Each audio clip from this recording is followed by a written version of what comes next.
ಶ್ರೀಚಕ್ರವಾಸಿನಿ ಮಹಾದೇವಿ ಅಮ್ಮ ಶ್ರೀ ಸಿಂಹವಾಹಿನಿ.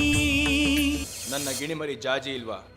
ಅವಳಿಗೆ ಒಂದು ವಿಗ್ರಹ ಸಿಕ್ಕಿದ್ಯಂತೆ, ರಾಜ ಮಧುಕೇಶ್ವರನ ಕಾಲದ್ದು.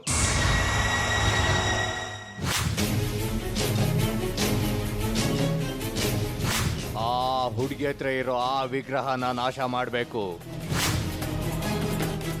ಆಗ ಅಮ್ನೋರ್ ನಮ್ಮ ಮೇಲೆ ಏನು ಪ್ರಭಾವ ಬೀರೋದಕ್ಕೆ ಸಾಧ್ಯ ಇಲ್ಲ. ಮತ್ ಹುಡುಕಿ ಬೇಗ.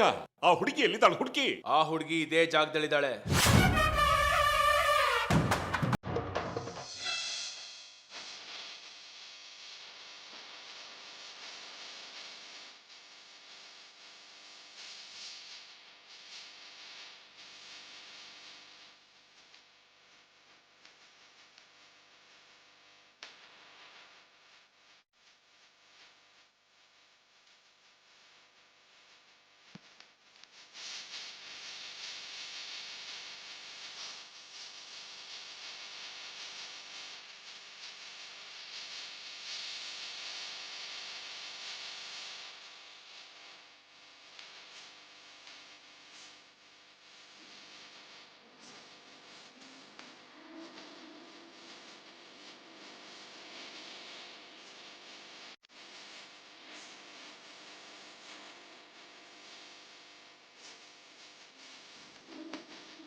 ನಟರಾಜ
ಉತ್ಸವ ಸಮಯ.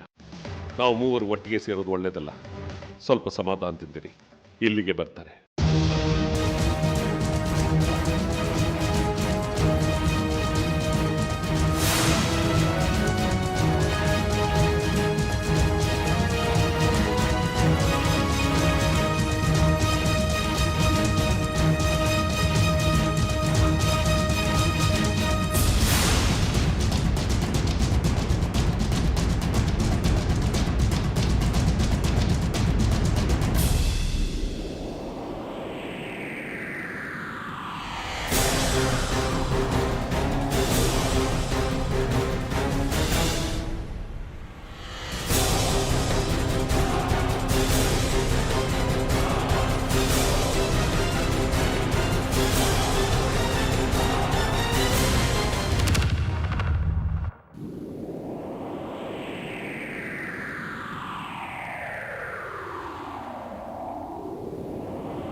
ಬಂಗಾರಿ ವಿಗ್ರಹ ಬಿದ್ದೋಯ್ತಲ್ಲೋ, ಏನೋ ಮಾಡೋದು ಇವಾಗ?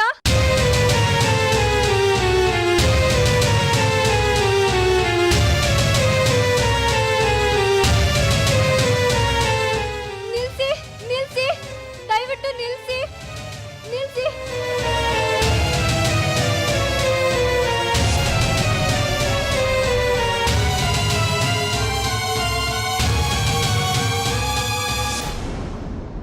ಯಜಮಾನ್ರೆ, ಶ್ರೀಚಕ್ರ ಉದ್ಭವ ಸಮಯ ಆಯ್ತು. ಅರ್ಚಕರು ಕರಿತಾ ಇದ್ದಾರೆ. ಸರಿ, ಬರ್ತಾರೆ ಅಂತ ಹೇಳು. ಬೇಗ ಬರ್ಬೇಕಂತೆ. ಬರ್ತೀನಿ ಅಂತ ಹೇಳಿದ್ನಲ್ಲ. ಬನ್ನಿ ಹೋಗೋಣ. ವಿರೂಪಾಕ್ಷ, ನೀನಿಲ್ಲಿರೋದು ಸಮಂಜಸ ಅಲ್ಲ. ಯಾವುದೇ ಹೊತ್ತಲ್ಲಿ ಶ್ರೀಚಕ್ರ ಉದ್ಭವ ಆಗುವ ಸಾಧ್ಯತೆ ಇದೆ. ನಾನು ಮತ್ತೆ ಮಾರಿಗುಡಿ ಆ ವಿಗ್ರಹನ ಹುಡುಕಿ ನಾಶ ಮಾಡ್ತೀವಿ. ನೀನು ಉತ್ಸವದ ಕಡೆ ಹೋಗಿ. ಸಾಧ್ಯ ಇಲ್ಲ, ನಾನು ಬರ್ತೀನಿ. ವಿರೂಪಾಕ್ಷ, ಅರ್ಥ ಮಾಡ್ಕೋ. ನಾನು ಕಡ್ಕಿ ವಿಗ್ರಹ ಹುಡುಕಿ ನಾಶ ಮಾಡ್ತೀನಿ, ನೀವು ಹೊರಡು. ಹೋಗು. ಏನಾದ್ರೂ ಆಟ ಆಡಿದ್ರು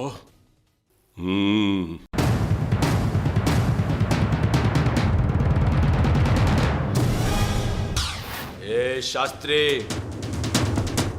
ಎಷ್ಟು ಮೆರಿತೀಯೋ ಮೆರಿ. ಇವತ್ತಿಗೆ ನಿನ್ನ ಆಟ ಮುಗೀತು.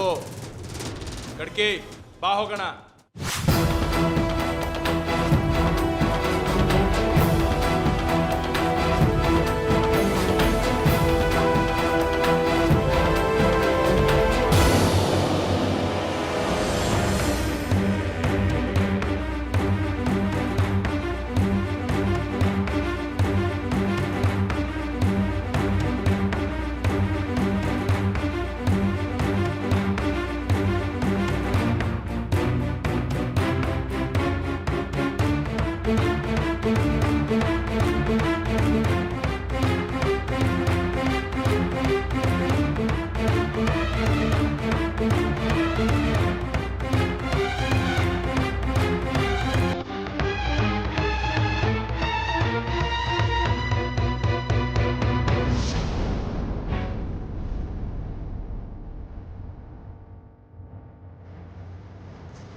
ಕಡ್ಕಿ, ಎಷ್ಟು ಹುಡುಕಿದ್ರು ವಿಗ್ರಹ ಸಿಗ್ತಾ ಇಲ್ಲ.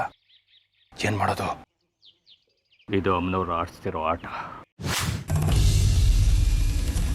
ನಮ್ಮ ಗಮನ ಏನಿದ್ರು ಶ್ರೀಚಕ್ರದ ಕಡೆ ಇರಬೇಕು. ನಮ್ಮ ಲಕ್ಷ್ಯನ ಬೇರೆ ಕಡೆ ಹರಿಯೋಗೆ ಮಾಡ್ತಿದಾರ ಅಮ್ಮನವರು. ವಿಗ್ರಹ ಚಿಂತೆ ಬಿಟ್ಬಿಟ್ಟು ಮಾಡಬೇಕಾಗಿರೋ ಕೆಲಸ ಬೇಕಾದಷ್ಟಿದೆ. ನಿನ್ನ ಕೆಲಸ ನೀನು ಮಾಡು, ನನ್ನ ಕೆಲಸ ನಾನು ಮಾಡ್ತೇನೆ.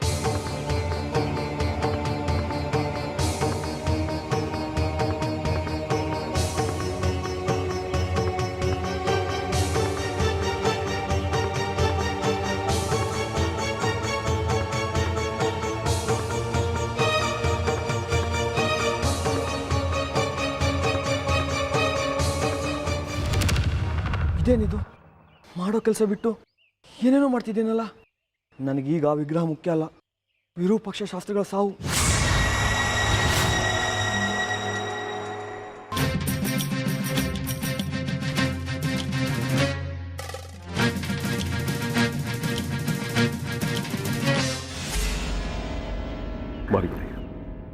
ವಿಗ್ರಹದ ವಿಷಯ ಏನಾಯ್ತು? ನಾನು ಕಡ್ಕಿ ಎಷ್ಟು ಹುಡುಕಿದ್ರು ಆ ವಿಗ್ರಹ ಸಿಗ್ತಲ್ಲ ವಿರೂಪಾಕ್ಷ. ಏನ್ ಮಾಡ್ತೀವ? ಇದು ಅಮ್ಮನವ್ರ ಆಟ ಅಂತ ಕಡ್ಕಿ ಹೇಳ್ತಿದ್ದ.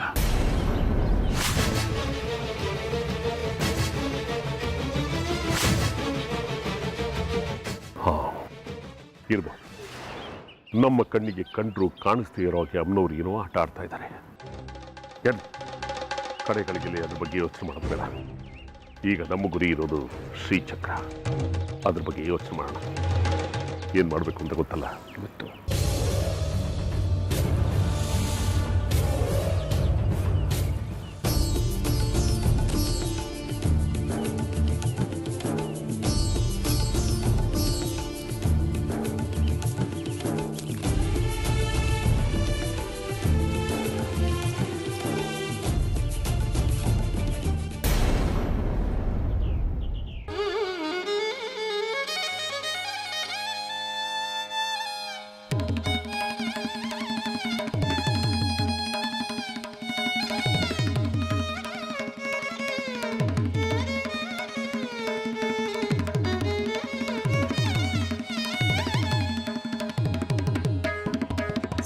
सा सरि सरि सरि सरि सरि मा प नि प नि प नि प नि म प नि प नि प सा नि स म म रि रि स स रि रि स स नि रि स स नि नि प प नि प प म म रि म प नि सा सा रि म प नि सा.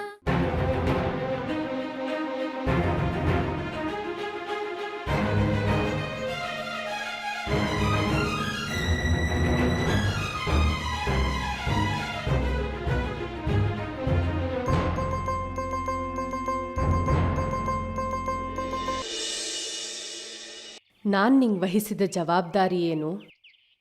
ನೀನು ಮಾಡ್ತಿರೋದು ಏನು ಜಾಜಿ? ಅದು ನಾನು ಬಂಗಾರಿನ ಹುಡುಕ್ತಿದ್ದೆ. ಅವನೇನಾದ್ರೂ ಎಡವಟ್ಟು ಮಾಡ್ಕೊಂಡು ಬಿಡ್ತಾನೆ. ಅವನ ಕೈಲಿ ಪಿಸ್ತೂಲ್ ಇದೆ. ಅವನಿಗೇನಾದ್ರೂ ತೊಂದರೆ ಆಗುತ್ತೆ ಅಂತ ನನಗೆ ಹೆದರಿಕೆ. ಬಂಗಾರಿನ ಕಾಪಾಡೋದಕ್ಕೆ ಅಮ್ಮನವರಿದ್ದಾರೆ. ಶ್ರೀಚಕ್ರವನ್ನ ಕಾಪಾಡೋದಕ್ಕೆ ನೀನೊಬ್ಳೇ ಇರೋದು. ನೀನಿರೋದು ಲೋಕ ಕಲ್ಯಾಣಕ್ಕಾಗಿ. ವಹಿಸಿದ ಕೆಲಸದಲ್ಲಿ ಶ್ರದ್ಧೆ ಭಕ್ತಿ ಎರಡೂ ಇರಬೇಕು. ಆಗಲೇ ನಿನಗೂ ಮುಕ್ತಿ. ನೀನು ನಿನ್ನ ಕೆಲಸ ಮಾಡಿದ್ರೆ ನಿನಗೆ ಬೇಕಾದ ಫಲ ನಿನಗೆ ಸಿಗತ್ತೆ. ಮೊದಲು ದೇವರ ಕಾರ್ಯ, ಆಮೇಲೆ ಸ್ವಕಾರ್ಯ. ಆದರೂ ಬಂಗಾರಿಗೆ ಏನಾಗ್ಬಿಡುತ್ತೋ ಅಂತ ಭಯ. ಅಮ್ಮನವರು ಕಾಪಾಡ್ತಾರೆ ನಿಜ, ಆದರೆ ಅದಕ್ಕೆ ಮುಂಚೆ ತುಂಬ ಕಷ್ಟಗಳನ್ನ ಅನುಭವಿಸ್ಬೇಕಲ್ವಾ? ನಾವಿಷ್ಟಪಟ್ಟಿದ್ದನ್ನ ಪಡ್ಕೋಬೇಕಾದ್ರೆ ಈ ಆತಂಕ, ಹಿಂಜರಿಕೆ ಇದೆಲ್ಲ ಸಹಿಸಲೇಬೇಕಾ? ಇದೆಲ್ಲ ತಪ್ಪಿದ್ದಲ್ಲ. ಕಷ್ಟ ಇಲ್ಲದೆ ನಮಗೆ ಬೇಕಾದ್ದು ಸಿಕ್ಬಿಟ್ರೆ ಸುಖದ ಅನುಭವ ಹಿತವಾಗಿರಲ್ಲ. ಕಾಲವೇ ಎಲ್ಲವನ್ನೂ ಸರಿದೂಗಿಸೋದು. ಕಾಲ ನಿರ್ಣಯದ ಮುಂದೆ ಯಾರೂ ಇಲ್ಲ, ಏನೂ ಇಲ್ಲ. ನೀನು ಎಲ್ಲವನ್ನ ಮರೆತು ಈಗ ನಾನು ಹೇಳಿದ ಕೆಲಸಗಳಲ್ಲಿ ಏಕಾಗ್ರತೆಯನ್ನ ಮೂಡಿಸ್ಕೊ. ನೀನೀಗ ಬಂಗಾರಿ ಒಬ್ಬನ್ನ ಉಳಿಸೋದಕ್ಕೆ ಆಸಕ್ತಿ ತೋರಿಸ್ಬೇಡ. ಹಾಗೇನಾದ್ರೂ ಆದ್ರೆ ಬಂಗಾರಿ ಅಂತ ಕೋಟಿ ಕೋಟಿ ಜನ ಹಿಂಸೆಗೆ ಸಿಕ್ಕಾಕೊಳ್ಳೋ ಸಂದರ್ಭ ಬರುತ್ತೆ. ಹಾಗಾಗಿ ನಿನ್ನ ಆದ್ಯತೆ ಮೊದಲು ಶ್ರೀಚಕ್ರ ರಕ್ಷಣೆಗಾಗಿರ್ಬೇಕು. ನಿನ್ನ ಬಂಗಾರಿ ಚಿಂತೆ ಬಿಡು. ಆಯ್ತು ಮೇಷ್ಟ್ರಮ್ಮ, ಇನ್ನೊಂದು ಗುರಿ ಏನಿದ್ರು ಶ್ರೀಚಕ್ರ ಮತ್ತೆ ಈ ಸುಂದ್ರಮ್ಮಂಗೆ ನೆಲೆ ಕಾಣಿಸೋದು.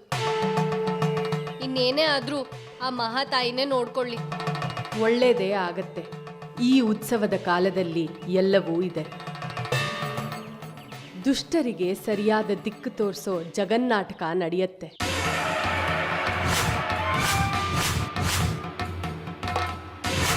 ಅದರ ಸೂತ್ರಧಾರಿಣಿ ಅಮ್ಮನವರು.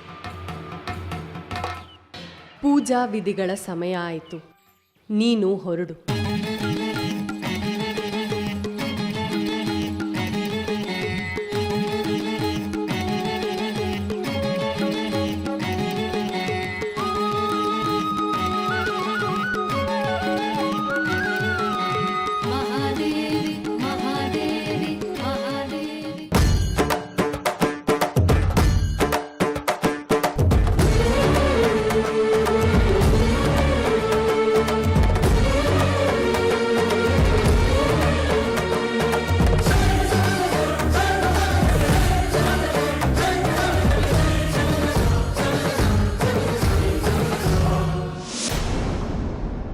ಶ್ರೀಚಕ್ರದ ರಥ ಈ ತುದಿಯಿಂದ ಆ ತುದಿವರೆಗೂ ಹೋಗೋದಕ್ಕೆ 1 ಗಂಟೆ ಕಾಲ ಬೇಕು.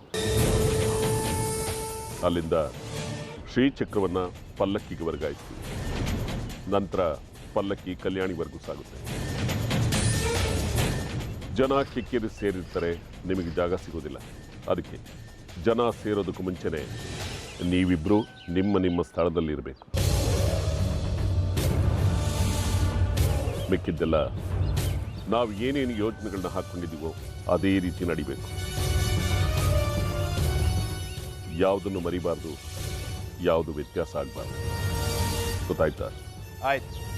ನೀವು ಹೇಳಿದಾಗೆ ಕಲ್ಯಾಣಿ ಹಿಂದಿನ ರಸ್ತೆಯಲ್ಲಿ ಜೀಪ್ನ ರೆಡಿ ಮಾಡ್ಕೊಂಡು ನಿಮಗೋಸ್ಕರ ಕಾಯ್ತಾ ಇರ್ತೀನಿ.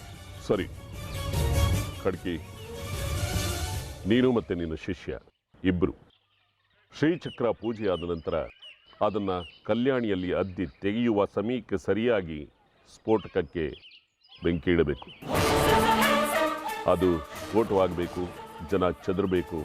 ಈ ದೊಂಬಿ ಮಧ್ಯೆ ನಾನು ಶ್ರೀಚಕ್ರವನ್ನು ತಗೊಂಡು ದೇವಸ್ಥಾನದ ಹೊರಭಾಗದಲ್ಲಿ ಉತ್ತರ ಭಾಗದಲ್ಲಿ ಕಾಯ್ತಾ ಇರೋ ಮಾರಿಗುಡಿ ವಾಹನದಲ್ಲಿ ಹೋಗ್ತೀನಿ. ಅರ್ಥ ಆಯ್ತಾ? ಇನ್ನೇನಾದರೂ ಅನುಮಾನ ಇದೆಯಾ? ಇಲ್ಲ, ಎಲ್ಲ ನೀವು ಹೇಳ್ದಾಗೆ ಆಗುತ್ತೆ.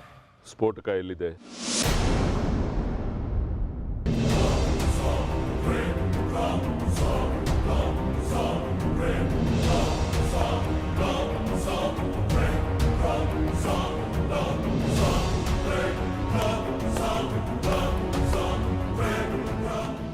ಸರಿ, ನಾನು ರಥದ ಜೊತೆ ಹೊರಡ್ತೀನಿ.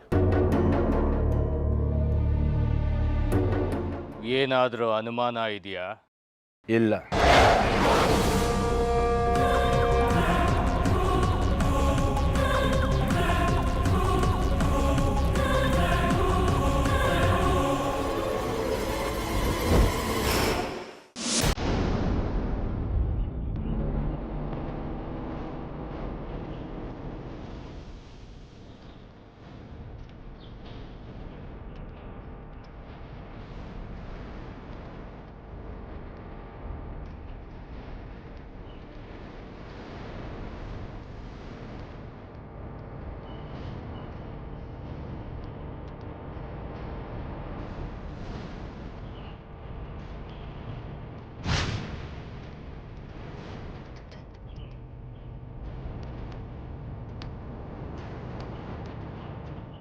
ಬಂಗಾರಿ,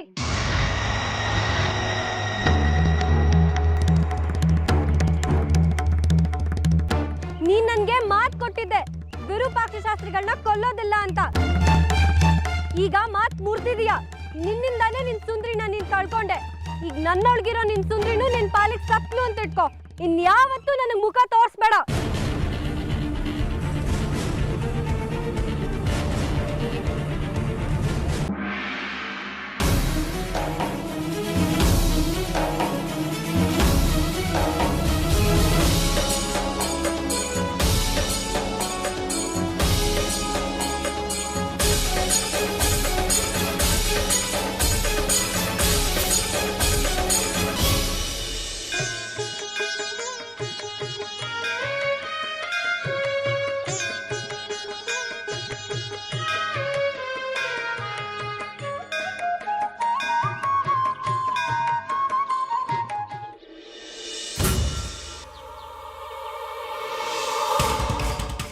ಆ ಶಾಸ್ತ್ರಿ ಏನಾದರೂ ಪಡ್ಕೊಳ್ಳಿ, ಯಾವಾಗಲೂ ಬಡಬಡ ಅಂತಿರ್ತಾನೆ. ಶ್ರೀಚಕ್ರ ತಾನೇ ದಕ್ಕಿಸ್ಕೊಂತೀನಿ ಅನ್ನೋ ಅಹಂಕಾರ ತುಂಬಿ ತುಳುಕ್ತಾ ಇದೆ ಅವನಿಗೆ. ಕೂಸು ಹುಟ್ಟೋದಕ್ಕೆ ಮುಂಚೆ ಕುಲವಿ ಹೊಲ್ಸ್ಕೊಂಡು ಕೂತಿದ್ದಾನೆ. ಲೋಕನ ಗೆಲ್ತೀನಿ ಅನ್ನೋ ಕನಸಿನಲ್ಲಿ ತಲೆ ಮೇಲೆ ಕಿರೀಟ ಹೊತ್ಕೊಂಡಿದ್ದಾನೆ. ಇಷ್ಟು ದಿನ ನಾವು ಅವನ ಮಾತುಗಳನ್ನು ಈ ಕಿವಿಲಿ ಕೇಳಿ ಆ ಕಿವಿಲಿ ಬಿಡ್ತಾ ಇದ್ವಿ. ಈಗ ನನ್ನ ಮಾತುಗಳನ್ನು ಕೇಳಿ ನೆನಪಲ್ಲಿಟ್ಕೊಳ್ಳಿ. ಶಾಸ್ತ್ರಿ ಶ್ರೀಚಕ್ರವನ್ನು ಕಲ್ಯಾಣಿ ಮುಳುಗಿಸ್ಲಿ ಮೇಲೆತ್ತಲಿ, ಬಂಗಾರಿ ಅವನ್ನ ಓಡಾಯಿಸ್ತಾನೆ. ನಾನು ಬಂಗಾರಿನ ಓಡಾಯಿಸ್ತೀನಿ.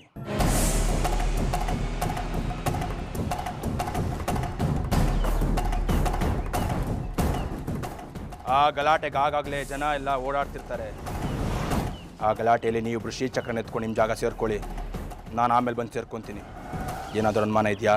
ಇಲ್ಲ, ಎಲ್ಲ ನೀನು ಅನ್ಕೊಂಡು ಹಾಗೆ ಆಗುತ್ತೆ ಮಾರಿಗುಡಿ.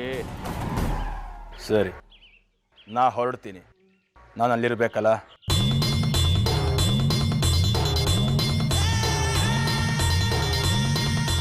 ಮಣಿಕಂಠ ಗುರುಗಳೇ, ನಿನಗೇನಾದರೂ ಅನುಮಾನ ಇದೆಯಾ? ಇಲ್ಲ ಗುರುಗಳೇ, ಎಲ್ಲ ನೀವು ಹೇಳ್ದಾಗೆ ನಡೆಯುತ್ತೆ.